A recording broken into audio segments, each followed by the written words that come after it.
Is just going to cover section 7, and we start off with yet another allegory. You find yourself in a strange country, a strange city, isolated from all others, and all the people there are, it's like the perfect society. It's like utopian.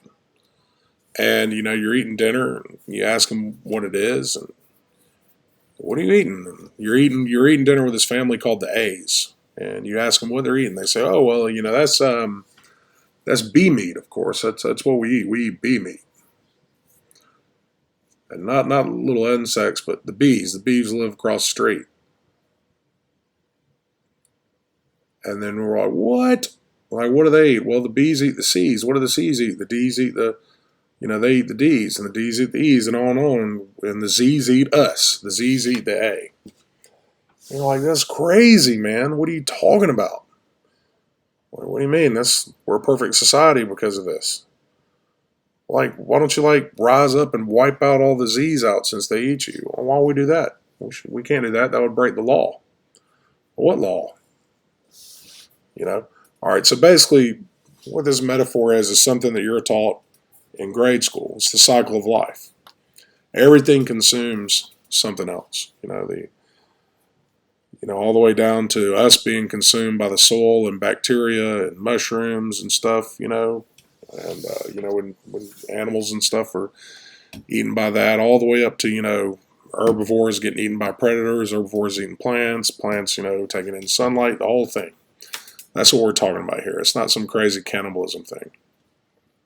But the narrator is asked to observe the society and find out what did they never do? What did this society never do? There's only one law. And if you follow that law, everything is in perfection. We have this utopia. What is that law? What do they never do? And if you break this law, the punishment is death. So again, I know that this was probably a little tough, but this is what he's talking about here. What he's trying to guide the narrator to find is that law of life we've been discussing. How to live life. How do we live life on this planet without destroying everything else? And there's only one law. And if you follow it, everything's fine. If you don't follow it, like we have not been following it with civilization, it leads to extinction. So what is that law? What has this one person done that nobody else has ever done? Okay, if there's this one person who's a metaphor for us, who has broken this law and he's going to be put to death, he's going to die, he's going to go extinct, what did that one person do?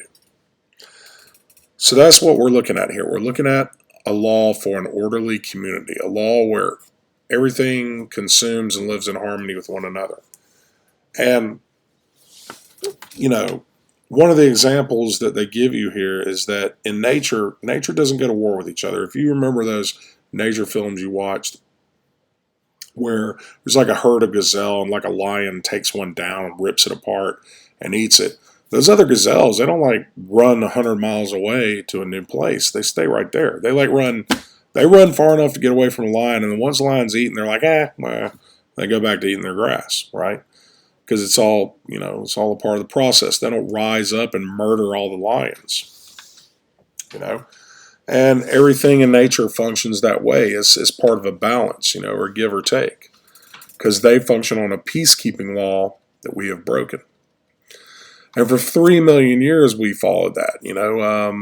One branch of primates, Australopithecus, follows that law, and they become Homo habilis, and we follow that law, and Homo habilis becomes Homo erectus, following this law, and Homo erectus becomes Homo sapiens, following this law, and then we become Homo sapiens sapiens, what we are now, following this law. And then all of a sudden, about 12,000 years ago, conveniently when religion starts becoming a major factor, all of a sudden humans say, we are not bound by this law of nature. The gods never meant for us to be bound by it. And so they gave us civilization. So for 3 million years, we follow this law successfully, and in 12,000, we break it. What is this law? What have we done? What are the parts of it? So think about like the law of aerodynamics. We know it has some components. One, you have to have some kind of flat vehicular object, like a plane with wings. Those wings have to have slants on them that are adjustable. You have to be able to move that plane very fast, and the wind will go over and under the wings to create lift. You can control elevation by the slant you can impose upon the wing. So we need a law that has parts like that. Okay, and what we need to look at is the law of human nature, this cycle. So basically what happens here is Ishmael sends him out to come out with this on his own, and the narrator sulks. And this is also a metaphor about how we act as students, how we act as learners. We want the information to be given to us. And the first moment that we're asked to think for ourselves, we whine and complain like the spoiled, petulant children that we are. And that's one of the themes of this book, is that you can't always be a student. That's part of college. You know, a lot of people think that the focus of college is to get that degree and go off and make some money and get a job. But the focus of college is actually traditionally in the Socratic method, going back thousands of years before there were tuition and fees, is to advance yourself as a thinker so that one day you are your own teacher and the teacher of others, and not just a teacher for life. And that's what this narrator wants right now, and that's why he goes away and sulks for 3 or 4 days until he can come up with the answer. Thank you.